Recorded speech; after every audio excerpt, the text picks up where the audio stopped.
Hi, I'm going to show you how to add tabs to your Drupal website using Glazed Builder.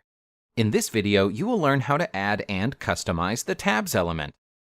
To add the element to the page, click on the plus icon. The tabs element is under the Layout tab. Click on the pencil in the Tabs toolbar to select the tab direction. You can select whether you would like the tabs to be horizontal or vertical. The default option is horizontal. For the vertical style, you can select whether you would like it to be left or right. Now click on Save Changes. Click on the pencil icon in the Tab toolbar to edit the title. Add content to the tab by clicking on the plus icon, and insert your desired element. I will be adding a text using the text element.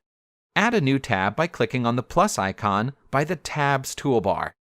You can reorder the tabs by dragging them.